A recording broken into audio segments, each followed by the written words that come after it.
उत्तम यानी कोई महत्वपूर्ण अद्वितीय श्लोक है रामायण का तो यह श्लोक है, ऐसा बताते हैं। तो अर्थात कहने का मतलब यह है कि रामायण में प्रत्येक श्लोक महत्वपूर्ण है। वाल्मीकि रामायण का कोई भी आप श्लोक ले लीजिए, उसमें महत्वपूर्ण है। तो एक श्लोक मैं बता रहा हूँ वो भी इसी प्रकार से महत्वपूर्ण है। यही एक श्लोक महत्वपूर्ण है ऐसा नहीं मानना नहीं चाहिए। तो ये कौन सा श्लोक है? तो ये श्लोक आता है, इसके पीछे एक और कहानी जुड़ी हुई है। वो कहानी बताते हुए वो श्लोक के बारे में बताता हूँ और उसमें से अपने को मैनेजमेंट लेसन क्या है ये भी बताने का प्रयास करूँगा। तो ऐसा कहा जाता है, राजा भोज बड़े विद्वान थे और उनके दरबार में बहुत विद्वान थे। एक बार दरबार में ऐसा हुआ, एक ब्राह्मण, गरीब ब्राह्मण अपने पत्नी, अपना लड़का और बहू, 4 लोग मतलब ये मिलकर के राजा के दरबार में आए। तो राजा ने स्वाभाविक रूप से पता किया कि भाई क्या हुआ, क्यों आए हो वगैरह। तो उन्होंने कहा कि हम काफ़ी अभ्यास किए हुए हैं, हमने पढ़ाई लिखाई की हुई है, लेकिन गरीबी में है अभी, तो आपके आश्रय के लिए आए हैं, आपने हमको आश्रय देना चाहिए, ये हमारी प्रार्थना है।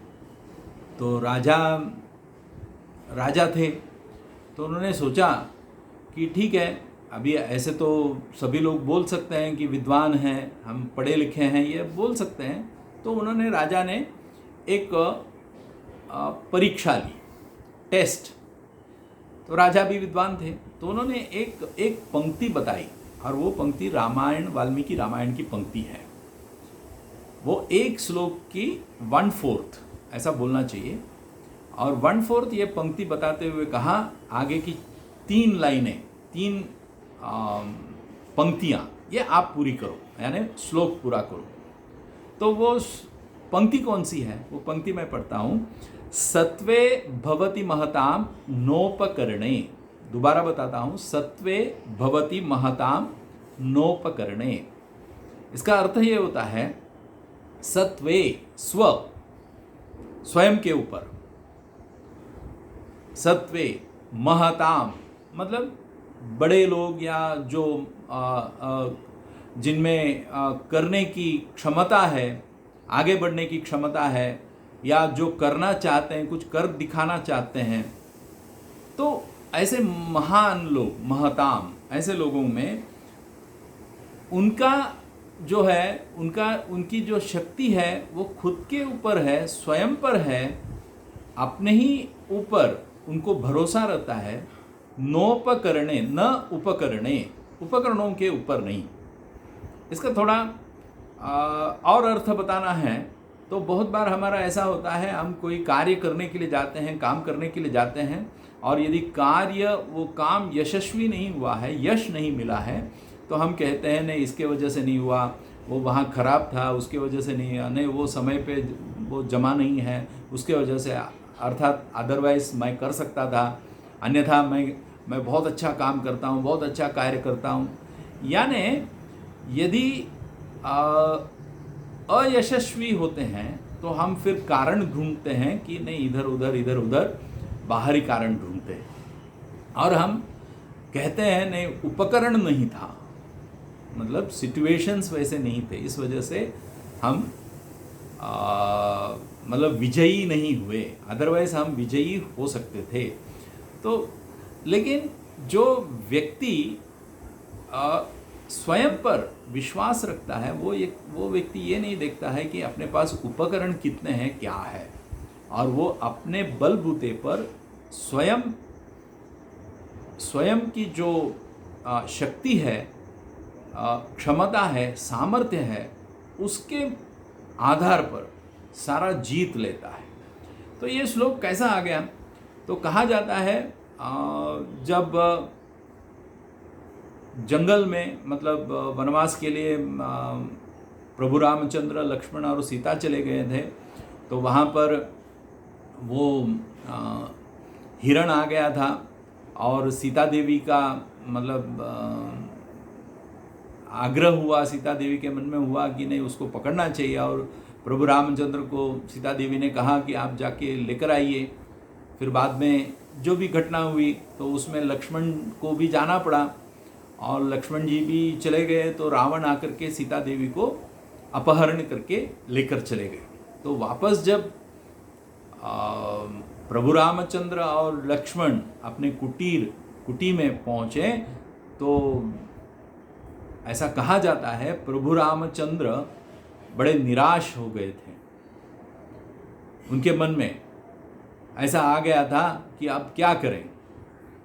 तो वर्णन ऐसा दिया जाता है क्योंकि प्रभु रामचंद्र एक तो राजाभिषेक नहीं हुआ, जंगल में जाना पड़ा, वनवास के लिए जाना पड़ा, रहने के लिए खाने पीने के लिए कुछ नहीं था, और सीता देवी का अपहरण भी हुआ।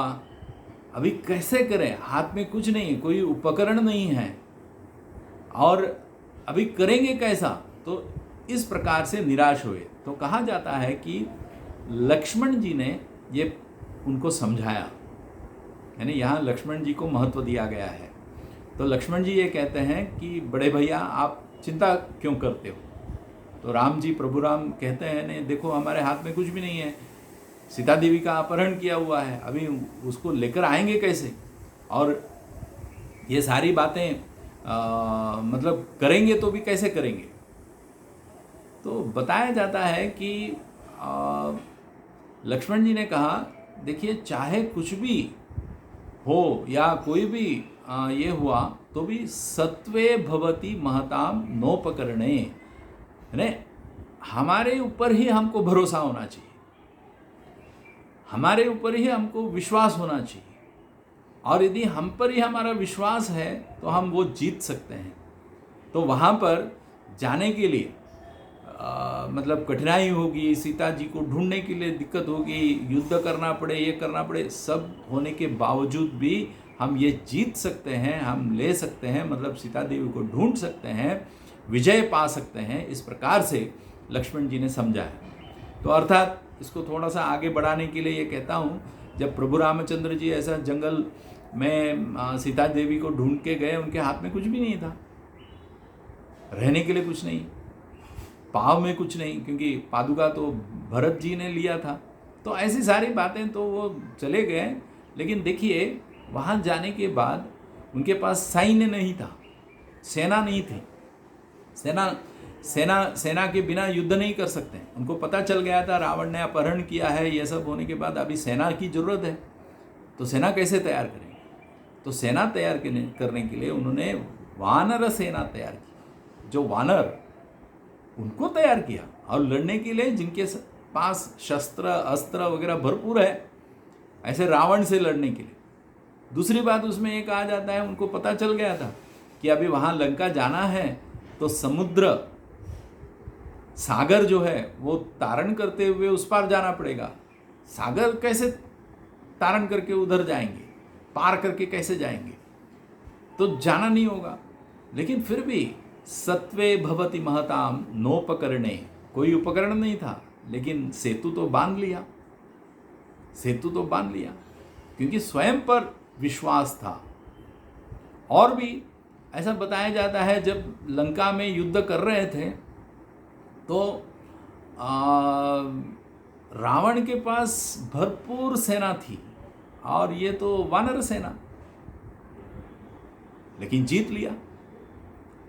रावण के पास अस्त्र शस्त्र और रथ महारथी ये सारे लोग थे, सब कुछ था, लेकिन यहाँ प्रभु रामचंद्र के पास कुछ नहीं था, पैदल थे वो। लेकिन पैदल होने के बावजूद भी बजरंगबली ने, मतलब हनुमान जी ने उनको कंधे पे बिठाया और युद्ध हुआ, ऐसा बताते हैं। मतलब भले हमारे पास रथ न हो, ऐसा भी कहा जाता है भगवान इंद्र ने वो देखते हुए अपना रथ भेज दिया कर, और रथ के ऊपर चढ़े थे प्रभु रामचंद्र और युद्ध भी किया था, ऐसा बताया जाता है।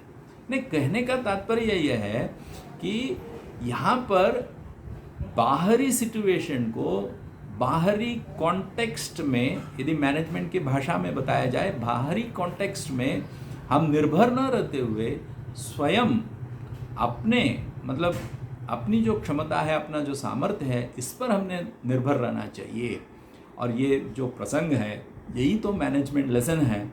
और भी ऐसे मैनेजमेंट लेसन्स भरपूर है, रामायण में है, और भी अपने जो पुराने जो वेद उपनिषद और ये सारे महाभारत भागवत वगैरह है इसमें है। हम जो नई पीढ़ी है इन लोगों ने मैनेजमेंट लेसन और कहीं पढ़ने से भी यहीं पढ़ना और उचित होगा, ऐसा मुझे लगता है। और जो नई पीढ़ी को लगता है नहीं रामायण में क्या रखा है, महाभारत में क्या रखा हुआ है, वेद उपनिषद में क्या रखा है, भरपूर बहुत कुछ है, और उसको केवल ठीक तरीके से समझना चाहिए। इतना ही मेरा कहना है। मैं समझ रहा हूँ कि ये जो मैंने कहा हुआ है आप लोग सभी समझ पाए होंगे। यहाँ समाप्त करता हूँ। नमस्ते।